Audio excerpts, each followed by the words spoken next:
राज्य सरकार अपने अधिकारी कर्मचारियों के कल्याण के प्रति कल्याणकारी योजनाओं को लेकर के लगातार चिंता करती है, इसलिए आपको उल्लेखनीय रूप से ध्यान होगा।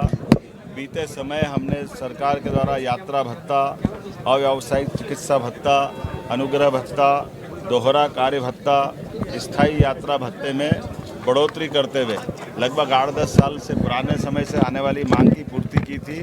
हम लगातार अधिकारी कर्मचारियों को अपने काम की दक्षता के बलबूते पर जब काम के लिए प्रेरित करते हैं तो उनके हितों के लिए भी हम बराबर ध्यान रख रहे हैं। हमें इस बात का संतोष है कि बीते समय किए गए कामों के बलबूते पर अधिकारी कर्मचारियों में हर्ष व्याप्त है। लेकिन मुझे आज याद दिलाया गया कि केंद्र सरकार के समान हमारे सभी शासकीय कर्मचारियों के लिए 55% भत्ते की मांग की गई थी।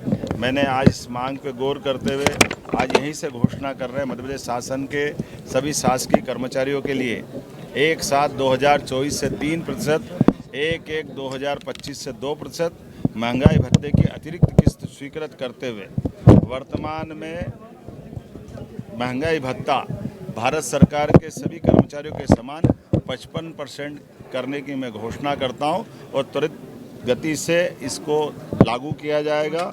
और साथ ही साथ महंगाई भत्ते के वृद्धि के फलस्वरूप एरियर की राशि का भुगतान 5 समान किस्तों में जून 2025 से अक्टूबर 2025 तक समान 5 किस्तों में कर दिया जाएगा। मेरी अपनी ओर से सभी अधिकारी कर्मचारियों को इस घोषणा की लाभान्वित होने वाले परिवारों को बधाई। हमारी सरकार ने किसी प्रकार के जिहाद की लव जिहाद की मध्य प्रदेश की धरती पे अनुमति नहीं दी है और जो भी करता पाया जाएगा हम उसको छोड़ने वाले नहीं हैं। वो किसी स्थान पर भी हो, जो अपराध करेगा उसको दंड मिलेगा। वो राज्य के अंदर भी है या राज्य से भागा है तो हमारी पुलिस उसको हर जगह से पकड़ के लाएगी। ये हमारा संकल्प है। मैं उम्मीद करता हूँ मध्य प्रदेश सुशासन के लिए जाना जाता है, इसलिए अपराध और अपराधियों की यहाँ जगह नहीं है।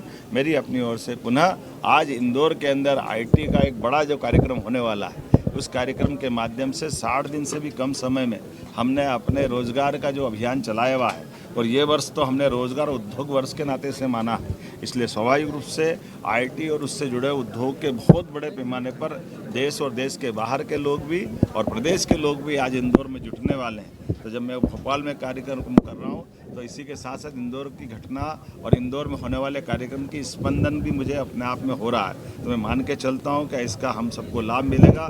मेरी अपनी ओर से मध्य प्रदेश सरकार यशस्वी प्रधानमंत्री के नेतृत्व में महिला, युवा, किसान, गरीब सबको लेके चलना चाहेगी। और उसी सिलसिले में एक जानकारी और देना चाहूँगा कि हमारे किसानों के लिए भी बिजली के लिए अभी हम पे निर्भर रहना पड़ता है मध्य प्रदेश सरकार पे। आने वाले समय में हम सभी किसानों को 32 लाख किसान है जिसमें 1.5-2 लाख किसान अस्थायी कनेक्शन वाले हैं। इसमें 10 horsepower, 5 horsepower, 3 horsepower, 2 और 1 नीचे तक के क्रमशः ऐसे सारे किसानों को सोलर पंप दे करके हम बिजली के लिए उनको आत्मनिर्भर बनाना चाहते हैं। तो 32,000 किसान ऐसे थे जिनने पहले 10-12 साल पहले पंजीयन कराए थे, उनको सोलर पंप नहीं मिले थे। तो हमने योजना अनाउंस कर दी है। सबसे पहले हमने उनको जिनने पंजीयन पहले से कराया उनको जोड़ते हुए 1 लाख कनेक्शन हम तुरंत जारी करने वाले हैं। और इसमें भी जो 5 लाख का 10 हार्स पावर तक का सोलर पंप है, किसान से केवल 10% राशि लेंगे। इसी प्रकार से 2.5 लाख का 5 हार्स पावर तक का पंप है, उसमें भी 10% की राशि उसको लेकर के उसको न केवल अपने बिजली के क्षेत्र में आत्मनिर्भर बनाएंगे, बाकी प्रयास तो ये रहेगा कि ज़्यादा बिजली बनाए तो किसान से खुद सरकार बिजली खरीदेगी। इस संबंध में भी हम काम कर रहे हैं, इसकी जल्दी घोषणा की जाएगी। मेरी अपनी ओर से किसान भाइयों को, आईटी से जुड़े युवाओं को, आकांक्षी युवाओं को, नए उद्यमियों को, सबको बधाई। सरकार चाह रही है कि सभी वर्गों को समेकित रूप से जो 2016 से पदोन्नति के मसले में कई कारणों से मसला उलझा हुआ है, ऐसे में हमारी मंत्रिमंडलीय भी एक समिति बनाई गई थी और अधिकारियों से भी दोनों वर्गों से बात कर रहे हैं कि कुल मिलाकर के बीच का रास्ता निकालते हुए हमारे अपने पदोन्नति के द्वार भी खोले जाएं। मैं मान के चलता हूं कि हमारे भगवान महाकाल चाहेगा तो जल्दी वो अवसर आएगा जब हम इसकी घोषणा करते, न केवल घोषणा उसको लागू भी कर पाएंगे। मैं इस बात के लिए मैंने बीते दिन हेडक्वार्टर पुलिस में जाकर के हमने न केवल इस बात की समीक्षा की, बल्कि भारत सरकार के दिए गए दिशा निर्देश के पालन के लिए एक एक पाकिस्तानी व्यक्ति को चुन चुन करके उनको उनके जगह पहुंचाने के लिए बाध्य किया है।